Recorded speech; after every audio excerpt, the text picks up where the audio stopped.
आज के समय में हमारे देश के बच्चे कनाडा, अमेरिका, इंग्लैंड, जर्मनी जैसे देशों में उच्च शिक्षा हासिल करने चाहते हैं, लेकिन एक वक्त ऐसा भी था जब शिक्षा के क्षेत्र में पूरी दुनिया में भारत की तूती बोलती थी। शिक्षा से लेकर अन्य कई मामलों में हमारे देश को जगत गुरु कहा जाता था, लेकिन कुछ आक्रांताओं की वजह से आज भारत के विश्वविद्यालय अपना अस्तित्व खो चुके हैं। आइए जानते हैं भारत के टॉप 3 विश्वविद्यालय जहां पूरी दुनिया से छात्र पढ़ाई करने के लिए आया करते थे। इन विश्वविद्यालयों में वैदिक शिक्षा के साथ साथ अन्य विषयों की भी पढ़ाई कराई जाती थी और शोध होता था। चलिए जानते हैं दुनिया के सबसे प्राचीन विश्वविद्यालय कौन कौन से हैं। तक्षशिला, जी हाँ, दुनिया के सबसे प्राचीन विश्वविद्यालयों की लिस्ट में सबसे पहले नाम तक्षशिला विश्वविद्यालय का आता है। ये दुनिया की सबसे प्राचीन यूनिवर्सिटी है। इसकी स्थापना 10वीं शताब्दी से भी पहले हुई थी। बताया जाता है कि भगवान राम के भाई भरत द्वारा इसे बसाया गया था। उन्होंने अपने पुत्र तक्ष के नाम पर इसका नाम तक्षशिला रखा था। इस विश्वविद्यालय का जिक्र माइथोलॉजी में भी देखने को मिलता है। यहाँ पर बड़े बच्चों के लिए यूनिवर्सिटी व छोटे बच्चों के लिए स्कूल भी थे, जिन्हें उस समय गुरुकुल कहा जाता था। तक्षशिला विश्वविद्यालय भारत की ही नहीं बल्कि दुनिया के सबसे पुराने विश्वविद्यालयों में शामिल है। भारत के इस विश्वविद्यालय को आज भी पूरा विश्व जानता है। हालांकि भारत पाकिस्तान के विभाजन के बाद यह विश्वविद्यालय पाकिस्तान में चला गया, लेकिन करीब 27,000 साल पुराने इस विद्यालय में दुनिया भर से छात्र पढ़ने आया करते थे।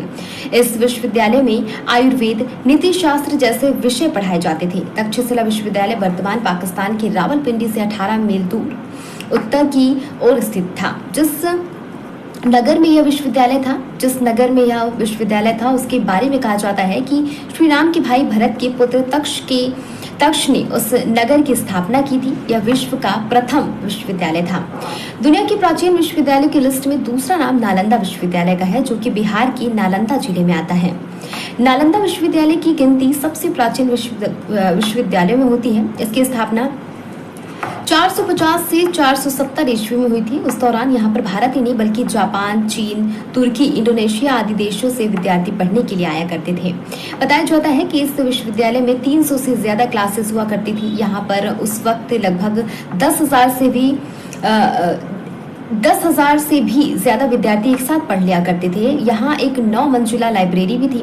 इस विश्वविद्यालय में प्रवेश पाना कोई आसान कार्य नहीं था। उस समय में यहाँ प्रवेश के लिए छात्रों को प्रवेश परीक्षा पास करनी होती थी। यहाँ विश्वविद्यालय में विद्यार्थियों को निःशुल्क शिक्षा प्रदान की जाती थी। यहाँ पर literature, astrology, psychology, law, astronomy, science, इतिहास, मैथ्स, आर्किटेक्चर जैसे तमाम विषय पढ़ाए जाते थे। तक्षशिला और नालंदा विश्वविद्यालय के बाद भारत में किसी प्राचीन विश्वविद्यालय का नाम आता है तो वह है विक्रमशिला विश्वविद्यालय। जी हाँ, विक्रमशिला विश्वविद्यालय ही है जो तीसरे नंबर पर आता है। विक्रमशिला विश्वविद्यालय बिहार में स्थित है। यहाँ भी अन्य 2 विश्वविद्यालयों की तरह विदेशों से छात्र पढ़ाई करने के लिए आया करते थे। आज भी विक्रमशिला विश्वविद्यालय का ढांचा मौजूद है। साथ ही यह एक प्रमुख पर्यटन स्थल भी है। बिहार प्रांत के भागलपुर जिले में स्थित विक्रमशिला एक अंतर्राष्ट्रीय ख्याति का शिक्षा केंद्र रहा है। तो आपको जानकारी कैसी लगी मुझे जरूर बताइएगा कमेंट में, और चैनल को लाइक, शेयर, सब्सक्राइब कीजिएगा।